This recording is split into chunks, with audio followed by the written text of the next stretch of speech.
نحمده ونصلي على رسوله الكريم اما بعد فاعوذ باللہ من الشیطان الرجیم بسم اللہ الرحمن الرحیم رب اشرح لی صدری ویسر لی امری واحلل عقدۃ من لسانی یفقہوا قولی۔ دعاؤں کا بیان باب ہر نبی کی ایک دعا ضرور قبول ہوئی ہے۔ حدیث نمبر 2069 ہے، سیدنا ابو ہریرہ سے روایت ہے کہ نبی صلی اللہ علیہ وسلم نے فرمایا ہر نبی کی ایک ایک دعا ضرور قبول ہوئی ہے، جو وہ مانگتا ہے اللہ تعالیٰ اس کو ضرور دیتا ہے، اور میں چاہتا ہوں کہ اپنی ایسی دعائیں مقبول کو آخرت میں اپنی امت کی شفاعت کے لیے رہنے دوں۔ یہ باب ہے افضل الاستغفار، استغفار کے لیے افضل ترین دعا کون سی ہے؟ سیدنا شداد بن اوس سے روایت ہے کہ رسول اللہ نے فرمایا سب سے افضل استغفار یہ ہے، اللہ تو میرا مالک ہے، تیرے سوا کوئی سچا معبود نہیں، تو نے ہی مجھ کو پیدا کیا، میں تیرا بندہ ہوں اور تیرے عہد اور وعدے پر جہاں تک مجھ سے ہو سکتا ہے قائم ہوں۔ میں نے جو برے کام کیے ان سے تیری پناہ چاہتا ہوں، میں تیرے احسان اور اپنے گناہ کا اقرار کرتا ہوں، پس تو میری خطائیں معاف فرما دے، بے شک تیرے سوا کوئی گناہوں کا معاف فرمانے والا نہیں۔ اور فرمایا جس نے اس دعائے استغفار کو اس پر یقین کرتے ہوئے دن میں پڑھا، اس روز وہ شام سے پہلے مر گیا وہ جنتی، اور جس نے رات کو یقین کے ساتھ پڑھا اور صبح ہونے سے پہلے مر گیا تو وہ بھی جنتی ہے۔ باب نبی صلی اللہ علیہ وسلم کے رات دن استغفار پڑھنے کا بیان، حدیث نمبر 2071 ہے، سیدنا ابو ہریرہ سے روایت ہے کہ میں نے رسول اللہ سے سنا فرماتے تھے اللہ کی قسم میں ایک دن میں اللہ تعالیٰ سے 70 مرتبہ سے زیادہ یعنی ہر وقت توبہ استغفار کرتا ہوں۔ 70 مرتبہ سے مراد یہ 70 کی گنتی نہیں ہے، 70 کی گنتی تو ایک وقت میں ہو جاتی ہے نا، مرتن سے مراد ہے ایک بار میں چاہے جتنی بار بھی کر لیں، کیونکہ رسول اللہ ایک نشست میں بعض اوقات 100 دفعہ استغفار کرتے تھے، اور 70 بار کا مطلب یہ ہے کہ آپ صلی اللہ علیہ وسلم وقفے سے تھوڑے وقفے سے یعنی ایک دفعہ استغفار کرتے رہے، پھر اگلی دفعہ بیٹھے، پھر استغفار کی، پھر اگلی دفعہ بیٹھے، پھر استغفار کی، یعنی مستقل استغفار کا سلسلہ چلتا رہتا تھا۔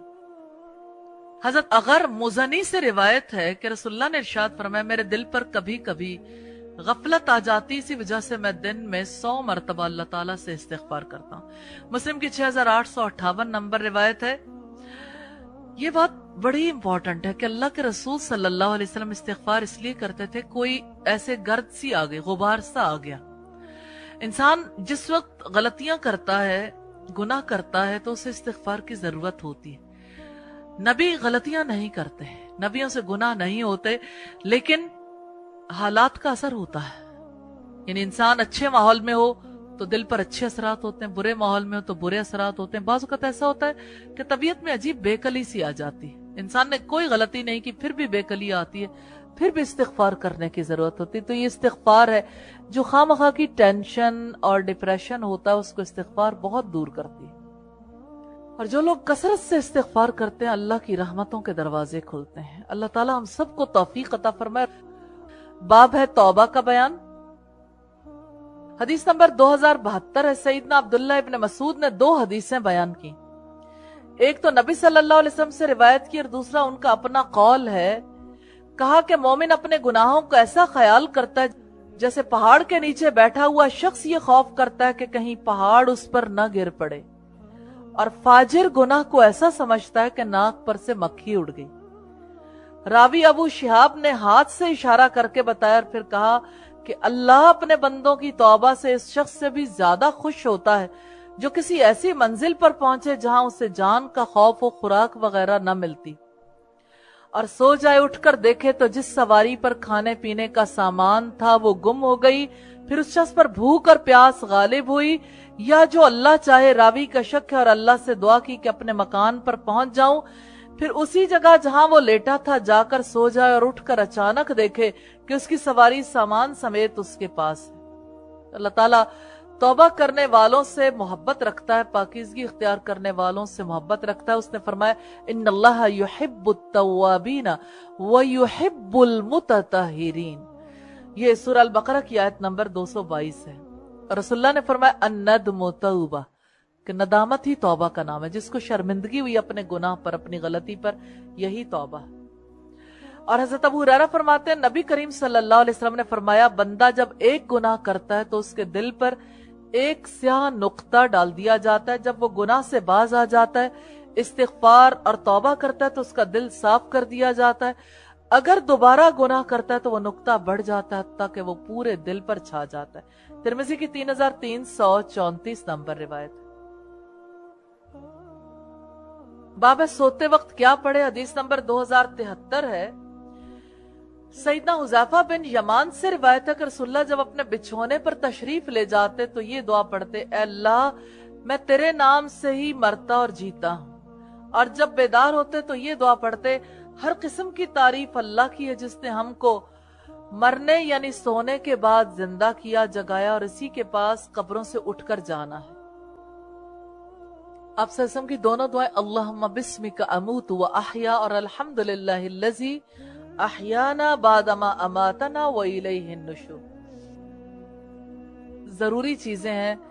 ہم تو اسی نقطہ نظر سے پڑھیں گے اللہ راضی اور رسول اللہ کی سنت، لیکن اس کے فوائد صرف انسان پر روحانی طور پر مرتب نہیں ہوتے، صرف اس پر اجر و ثواب نہیں، بدنی طور پر بھی اس کا بہت زیادہ فائدہ۔ باب دائیں کروٹ پر سونا۔ سیدنا برا بن عازب سے روایت ہے کہ رسول اللہ جب سونے کے لیے بستر پر تشریف لے جاتے تھے تو دائیں کروٹ پر لیٹتے اور یہ دعا پڑھتے، اے اللہ میں نے جان تیرے سپرد کر دی، اپنا منہ پوری طرح تیری طرف کیا، اپنا سب کام تجھ کو سونپ دیا، تیرا ہی بھروسہ ہے، تیری ہی عنایت اور کرم کی خواہش ہے، اور تیرے عذاب کے ڈر سے تجھ سے بھاگ کر جانے کا ٹھکانہ یا چھٹکارے کا مقام بجز تیرے اور کہیں نہیں ہے، تیری اس کتاب پر جو تو نے اتاری اور تیرے پیغمبر پر جس کو تو نے بھیجا ایمان لایا۔ حضرت برا بن عازب سے روایت ہے رسول اللہ نے فرمایا جب تم اپنے بستر پر جانے کا ارادہ کرو تو نماز کے وضو کی طرح وضو کرو۔ اب یہ سونے کا طریقہ ہے، وضو کریں، اپنی دائیں کروٹ پر لیٹو، پھر یہ کہو اللہم انی اسلمت وجہی الیک، اللہ میں نے اپنا چہرہ تیرے سپرد کر دیا، وفوضت امری الیک، اور میں نے اپنا معاملہ تیرے سپرد کر دیا، یعنی میرا جو بھی معاملہ ہے میں نے تیرے حوالے کر دیا، والجأت ظہری الیک، اور میں نے اپنی پیٹھ کو تیری پناہ میں دے دیا، یعنی میں تو اب گیا، میرے پاس تو ہوش نہیں ہوگی، میں نے اپنی پیٹھ کو تیرے حوالے کر دیا، رغبتاً و رہبتاً الیک، تیرا خوف کھاتے ہوئے تیری طرف رغبت کی، لا ملجأ ولا منجأ منک الا الیک، کوئی پناہ یا نجات کی جگہ تیرے سوا نہیں، آمنت بکتابک، میں تیری کتاب پر ایمان لایا، الذی انزلت، جس کو تو نے نازل کیا، وبنبیک الذی ارسلت، اور تیرے نبی پر جس کو تو نے بھیجا، وجعلہن من آخر کلامک، آپ صلی اللہ علیہ وسلم نے فرمایا اس کو اپنا آخری کلام بناؤ، اس کے بعد پھر بات نہیں کرنی، اگر تم اس رات فوت ہو گئے تو تم فطرت پر فوت ہو گئے، میں نے کلمات کو یاد کرنے کی غرض سے دہرایا تو میں نے آمنت برسولک یہ الفاظ کہے تو آپ نے فرمایا آمنت بنبیک، یعنی میں نے نبی کہا تم رسول کیوں کہتے ہو، کہ جو الفاظ کہیں اسی طرح سے دہراؤ۔ بخاری کی 247 اور مسلم کی 6882 نمبر روایت۔ رسول اللہ دائیں ہاتھ کو گال کے نیچے رکھ کر یوں دعا کیا کرتے تھے، یہ رسول اللہ کا انداز تھا سونے کا، اور رسول اللہ کی ایک یہ دعا تھی، آپ سسم یہ کہتے تھے اللہم قینی عذابک، اللہ تو اپنے عذاب سے مجھے بچا لینا، یوم تبعث عبادک، جس دن تو اپنے بندوں کو اٹھائے گا، یا اللہ مجھے اپنے عذاب سے بچا لینا۔ 3 مرتبہ آپ یہ الفاظ کہتے تھے، ابو داؤد کی روایت ہے 5045 نمبر پر۔ باب جاگنے کے بعد کیا دعا مانگے، حدیث نمبر 2075 ہے۔ سیدنا ابن عباس کہتے ہیں کہ ایک دفعہ میں رات کو ام المومنین کے گھر رہ گیا اور پوری حدیث ذکر کی جو کہ پہلے گزر چکی، حدیث نمبر 142، اور اس حدیث میں مزید کہتے ہیں کہ نبی صلی اللہ علیہ وسلم جو دعا پڑھتے تھے اس میں یہ الفاظ ہوتے تھے، اللہ میرے دل میں روشنی کر دے، میری آنکھ میں روشنی کر دے، میرے کان میں روشنی کر دے، میری دائیں طرف روشنی، میری بائیں طرف روشنی، میرے اوپر روشنی، میرے نیچے روشنی، میرے لیے روشنی ہی روشنی فرما دے، یعنی ہر طرف روشنی فرما دے۔ یہ دعائے نور ہے جو آپ صلی اللہ علیہ وسلم پڑھا کرتے تھے. اللہم جعل فی قلبی نورا والی دعا ہے. باب ہے 2076 نمبر روایت ہے. سیدنا ابو ہریرہ سے روایت ہے کہ رسول اللہ صلی اللہ علیہ وسلم نے فرمایا جب تم میں سے کوئی بستر پر سونے آئے تو اسے جھاڑ لے، اس لیے کہ اسے کیا خبر اس کے جانے کے بعد بستر میں کیا گھس گیا ہے. اور یہ ایک تو کیڑا بچھو یہ تو آنکھوں سے نظر آتے ہیں، جنات دوسری مخلوقات انسان کو کچھ پتا نہیں، اس لیے اس کو جھاڑ لینے میں ہی عافیت ہے. جو اللہ اور اللہ کے رسول نے کہا سچ. پھر یہ دعا پڑھے میرے پروردگار تیرا مبارک نام لے کر میں اپنا پہلو بستر پر رکھتا ہوں اور تیرا ہی مبارک نام لے کر آئندہ اس کو اٹھاؤں گا. اگر تو میری جان اس عالم میں روک رکھے میں مر جاؤں تو اس پر رحم فرمانا، اور اگر اس کو چھوڑ دے تو اس کو گناہوں سے اس طرح بچائے رکھنا جیسے اپنے نیک بندوں کو بچائے رکھتا. باب اللہ تعالیٰ سے اپنا مقصد قطعی طور پر مانگے، اس لیے کہ اللہ پر کوئی جبر کرنے والا نہیں. یوں نہ کہے کہ اگر تو چاہے. حدیث نمبر 2077 ہے. سیدنا ابو ہریرہ سے روایت ہے کہ رسول اللہ نے فرمایا جب تم میں سے کوئی دعا کرے تو اللہ تعالیٰ سے قطعی طور پر مانگے کہ یہ چیز مجھ کو عنایت فرما. یوں نہ کہے کہ اگر تو چاہے تو معاف فرما اور اگر تو چاہے تو مجھ پر رحم فرما، اس لیے کہ اللہ پر کوئی زبردستی اور جبر کرنے والا نہیں. تو انسان کو دعا تردد سے نہیں مانگنی چاہیے، نہ استثناء کرنا چاہیے، بلکہ دعا میں پختہ عزم کرنا چاہیے. یعنی جو مانگنا ہے اس کو اللہ تعالیٰ سے کھل کے مانگیں. تو یوں نہیں کہنا چاہیے اللہم اغفر لی ان شئت، اے اللہ تو مجھے معاف کر دے اگر تو چاہے. یعنی معافی تو چاہیے، بخشش تو چاہیے، اس لیے کھل کے کہو کہ بخشش چاہیے. باب بندے کی دعا اس وقت مقبول ہوتی جب تک وہ جلدی نہ کرے. حدیث نمبر 2078 ہے. سیدنا ابو ہریرہ سے مروی ہے کہ رسول اللہ نے فرمایا ہر کسی کی دعا مقبول ہوتی ہے جب تک کہ وہ جلدی نہ کرے اور یوں نہ کہے کہ میں نے دعا مانگی تھی لیکن وہ مقبول نہیں ہوئی. باب ہے تکلیف یا مشکل کے وقت دعا مانگنا. حدیث نمبر 2079 ہے. سیدنا ابن عباس سے روایت ہے کہ نبی صلی اللہ علیہ وسلم تکلیف کے وقت یہ دعا مانگا کرتے تھے اللہ کے سوا کوئی معبود نہیں وہ بڑا تحمل والا ہے، اللہ کے سوا کوئی معبود نہیں وہ عرش عظیم کا رب ہے، اللہ کے سوا کوئی معبود نہیں وہ آسمانوں کا رب ہے، زمین کا رب ہے، عرش کریم کا رب ہے. یہ دعا بے حد ایفیکٹو ہے. ہر دعا جو اللہ کے رسول نے فرمائی، کتنا ہی ڈپریشن ہو، کتنی شدید تکلیف ہو، غم ہٹ جاتا ہے. اور دعائیہ الفاظ یوں ہے کرب کے وقت، مصیبت کے وقت، جیسے کسی کی ڈیتھ ہو جائے، لا الہ الا اللہ الحلیم الکریم، سبحان اللہ رب العرش العظیم، سبحان اللہ رب السماوات السبع ورب العرش الکریم. یہ ابن ماجہ کی 3883 نمبر روایت. باب ہے بلا کی مشقت سے پناہ مانگنے کے بیان میں. حدیث نمبر 2080 ہے. سیدنا ابو ہریرہ نے بیان کیا کہ نبی صلی اللہ علیہ وسلم بلا کی مشقت اور بدبختی کے پہنچنے اور دشمنوں کے خوش ہونے اور تقدیر کی برائی سے پناہ مانگتے تھے. راوی حدیث سفیان نے کہا حدیث میں 3 باتیں تھیں، ایک میں نے بڑھا دی، اب میں نہیں جانتا کہ وہ ان میں سے کون سی ہے. باب نبی صلی اللہ علیہ وسلم کا یہ فرمان ہے اللہ جس کو میں تکلیف دوں تو اس کے گناہ معاف فرما دے اور اس پر رحمت فرما. حدیث نمبر 2081 ہے. سیدنا ابو ہریرہ سے روایت ہے کہ میں نے رسول اللہ سے سنا فرماتے تھے اللہ جس مومن کو میں نے برا کہا اس کے لیے یہ برا کہنا قیامت کے دن اپنی قربت کا باعث بنا، یعنی میرے کہنے کی وجہ سے اسے نہ پکڑنا، اس کے لیے رحمت کا باعث بنا دینا. رسول اللہ نے زندگی بھر کسی مومن کو برا نہیں کہا، لیکن یہ ارشاد گرامی آپ کی کمال درجے کی تواضع ہے اور اہل ایمان سے آپ کی محبت اور شفقت ہے. باب بخل سے پناہ مانگنا. حدیث نمبر 2082 ہے.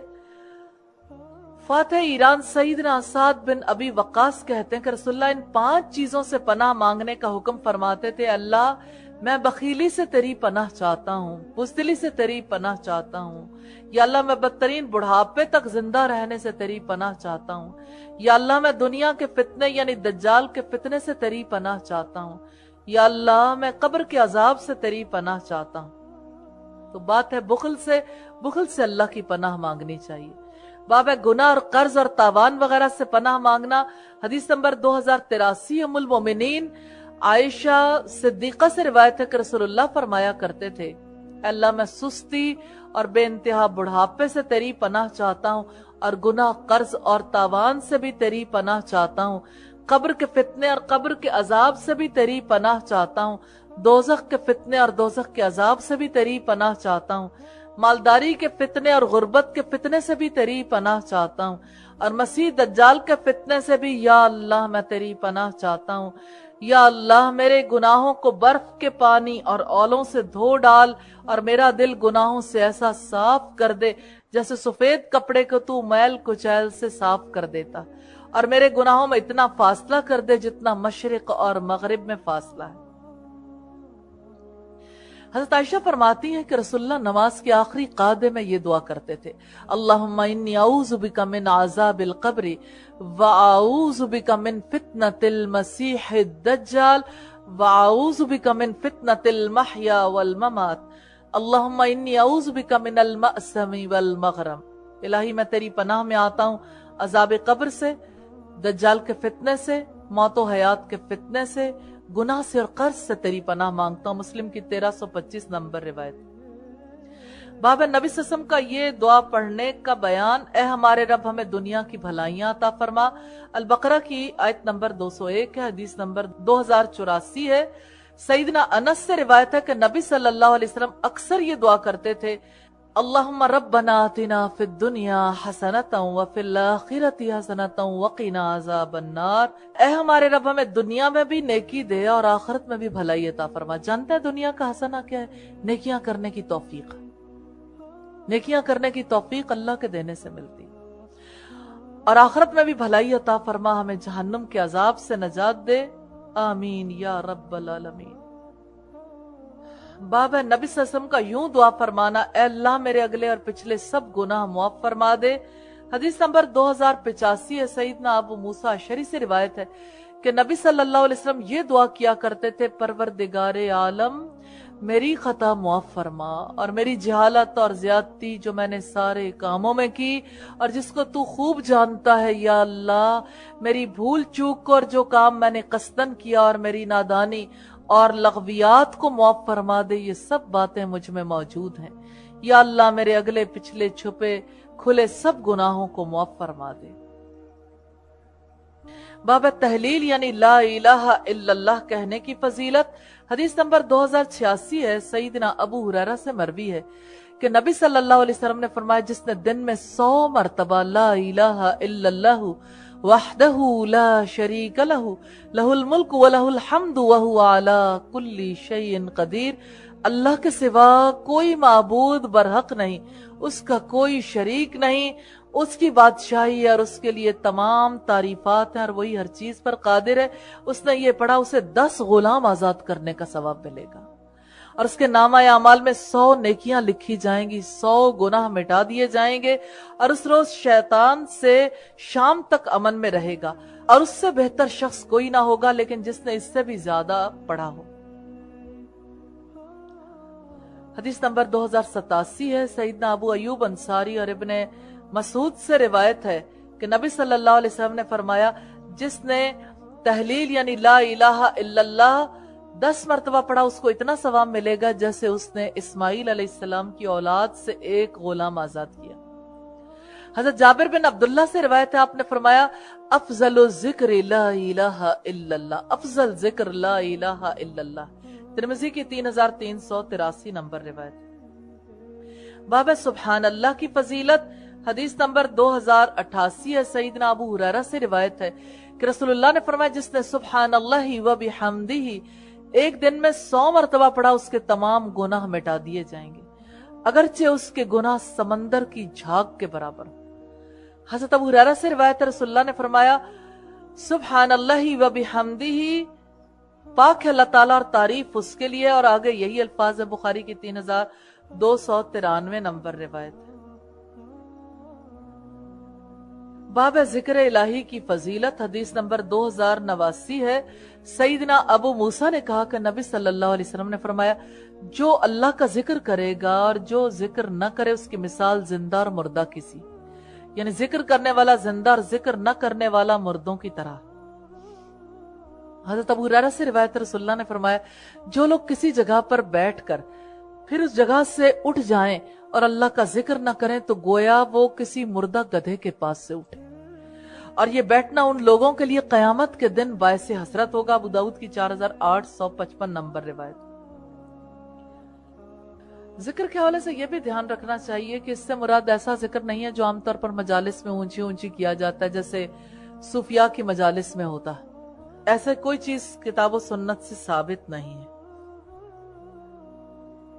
حدیث نمبر 2090 ہے، سیدنا ابو ہریرہ نے بیان کیا کہ رسول اللہ نے فرمایا، اللہ تعالیٰ کے چند فرشتے راستوں میں اللہ کا ذکر کرنے والے کو ڈھونڈتے رہتے ہیں، اور جب ان کو اللہ کا ذکر کرنے والے مل جاتے ہیں تو وہ اپنے ساتھی فرشتوں کو پکارتے ہیں، ادھر آؤ تمہارا مقصود حاصل ہو گیا، یعنی اللہ کا ذکر کرنے والے مل گئے۔